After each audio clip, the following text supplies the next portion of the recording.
अगले इमाम इमाम मालिक, आपने बैत की हजरत नफ्से ज़किया की। किन की बोलिए? हजरत नफ्से ज़किया बेटे हैं हजरत अब्दुल्ला महद के। हजरत अब्दुल्ला महद बेटे हैं हजरत हसन मुसन्ना के, और हजरत हसन मुसन्ना बेटे हैं इमाम हसन मुश्तबा के। समझ आई या नहीं आई? तो हजरत नफ्से ज़किया के हाथ पर बैत की किसने? इमाम मालिक ने। किसने? बोले ना, बोले इमाम मालिक के हाथ पर बैत की। और जब हजरत नफ्से ज़किया, इमाम मालिक ने उनके हाथ पर बैत की, हजरत नफ्से ज़किया के हाथ पर। जब जिहाद का वक्त आया हजरत नफ्से ज़किया के लिए, तो इमाम मालिक ने यही फतवा दिया था। उन्होंने अपने साहिबजादों को भेजा मुख्तलिफ इलाकों में। अहले बसरा की तरफ भेजा, अहले बसरा ने बैत कर ली। कूफा की तरफ भेजा, उन्होंने बैत की। अहले मक्का ने बैत की, अहले मदीना ने बैत की। उन्होंने अपने बड़े बेटे अब्दुल्ला अश्तर को भेजा हिंदुस्तान में, सिंध में, और उनका मिजार आज भी यहां मौजूद है कराची में, क्लिफ्टन में, अगर किसी का जाना हुआ, जिनका नाम है हजरत अब्दुल्ला शाह गाजी। वो उनके बेटे अब्दुल्ला अश्तर रदी अल्लाह ताला हजरत नफ्से ज़किया का।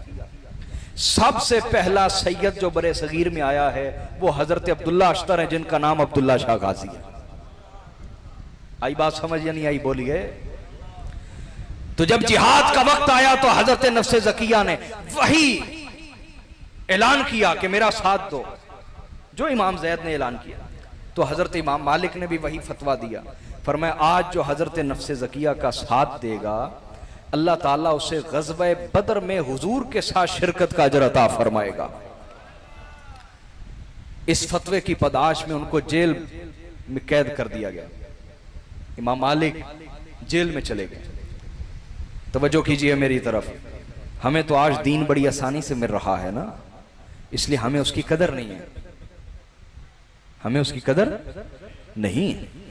तो इमाम मालिक जेल में चले गए। खलीफा अब्बासी ने कहा कि आप अपना फतवा वापस लीजिए। फरमाया नहीं, मैं अपना फतवा वापस नहीं लूंगा। मैं अपना फतवा वापस क्यों? इसलिए कि अली के मुरीद गलत फतवे नहीं देते। जिनका मुर्शिद अना मदीनतुल इल्म व अलीयुन बाबूहा हो, कि हुजूर ने फरमाया मैं इल्म का शहर हूं, अली उसका दरवाजा है। उनके मुरीद गलत फतवे नहीं देते। का बिल्कुल दुरुस्त फतवा दिया।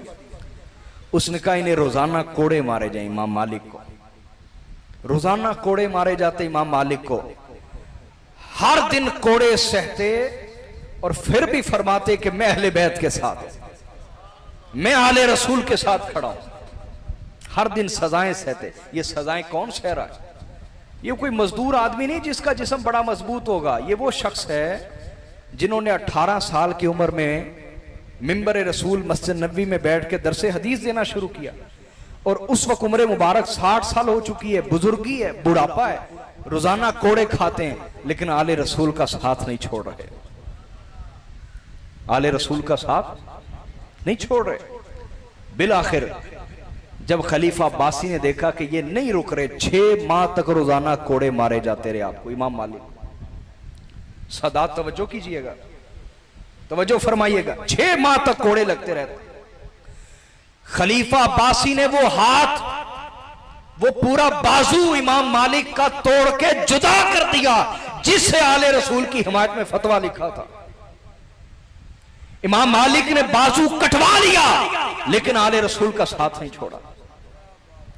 मैं आपसे कहूंगा बिंबर वालों, ये सैयद यहां बैठे हुए फैज़ मुस्तफा की शमा रोशन किए हुए, किसी की मुखालफत की वजह से इनका साथ ना छोड़िएगा, क्योंकि आपकी करबला आपका दौर है। आपके दौर में जो सैयद दीन का काम कर रहे हैं, उनका साथ देना ये आपकी करबला है, ये आपका इम्तिहान है। जो सैयद गुजर चुके उनके साथ आपका इम्तिहान नहीं है, इम्तिहान उनके साथ है जो आपके दौर में, आपके दौर में जो सैयद हैं, आपके उलमा का इम्तिहान उनके साथ है, आपके पीरों का इम्तिहान उन सैयदों के साथ है, आपके मुफ्तियों शयूखुल हदीस का इम्तिहान उनके साथ है। उनके साथ जो जितना निभाएगा वो रसूलुल्लाह की नजर में उतना पालेगा। आपके दौर के जो सदात, उनके साथ इम्तिहान। इमाम मालिक का बाजू कट गया। तवज्जो करो, तवज्जो करो मेरी तरफ। मुझे देखें यार, बाजू कट गया इमाम का। यहां बस नहीं हुई, जब आपने फिर भी हिमायत ना छोड़ी, क्योंकि आपका फतवा मामूली फतवा नहीं था इमाम मालिक का, बहुत मजबूत फतवा था, दुनिया अमल करती थी आपके फतवे पर, तो खलीफा अब्बासी ने हुक्म दिया कि माजल्ला आप की दाढ़ी मुबारक मूंड दी जाए। इमाम मालिक की आपकी दाढ़ी मूंड दी जाए, आपका सर भी मूंड दिया जाए और चेहरा काला करके गधे पे बिठा के पूरे मदीने की सैर कराई जाए और ऐलान करवाया जाए जो बंदा भी आले रसूल की हिमायत करेगा उसका यह अंजाम होगा। सुनो, तवज्जो करो मेरी तरफ।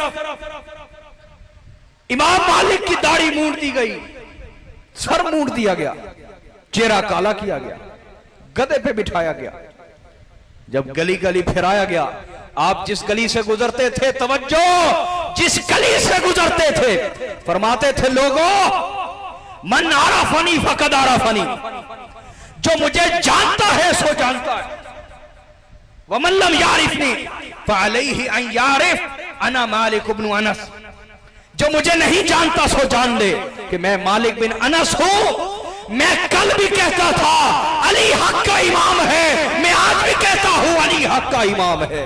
नाराए तकबीर, नाराए रिसालत, नाराए हैदरी, हुसैनियत, हुसैनियत, हुसैनियत, अज़मत व शान अहले बैत, अज़मत व शान अहले बैत, पंजाब में 12 दी निशानी, पंजाब में 12 दी निशानी।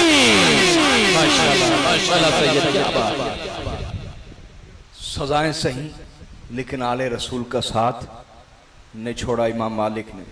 उसके बाद तकरीबन 30 साल आप जिंदा रहे, 30 साल, 30 ईयर्स। तो फिर मस्जिद नबी जाते थे, लेकिन जमात से नमाज नहीं पढ़ते थे। जमात से नमाज, तो लोग आपसे कहते थे इमाम आप जमात से नमाज नहीं पढ़ते। फरमाया जमात की क्या अहमियत है मुझे पता है, लेकिन जो दिलों में आले रसूल का बुग़्ज़ रखे उसकी अपनी नमाज नहीं होती, मेरी उसके पीछे क्या होनी है।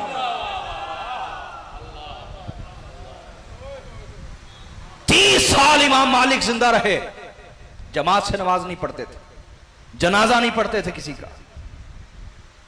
वो लोग अहले सुन्नत है, मेरा जुमला याद रखिएगा, जो सैयदों की खातिर और सैयदा फातिमा तो ज़हरा की औलाद की खातिर, उनकी खातिर जेलों में जाते थे। आज कुछ लोग उनकी गुस्ताखी की वजह से जेलों में जाते हैं और अहले सुन्नत कहलवाते हैं। गौर कीजिए, वो सैयदों की हिमायत की वजह से जेलें सहते थे, आज कुछ लोग सैयदों की गुस्ताखी करके जेलों में जा रहे हैं। तो पहचानिए, अपनी करबला मत भूलिए। इमाम शाफई ने बैत की हजरत इमाम अली रजा के हाथ पर। इमाम अली रजा बेटे हैं इमाम मूसा काजिम के, वो बेटे हैं इमाम जाफर सादी के, वो बेटे हैं इमाम मोहम्मद बाकिर के, वो बेटे हैं इमाम ज़ैनुल आबिदीन के। आई बात समझ या नहीं? तो ये तमाम अहले सुन्नत के आइमा की जिंदगी पढ़ें, वो सैयदों के साथ जुड़े हुए थे, अपने अपने दौर के सादात के साथ जुड़े हुए थे।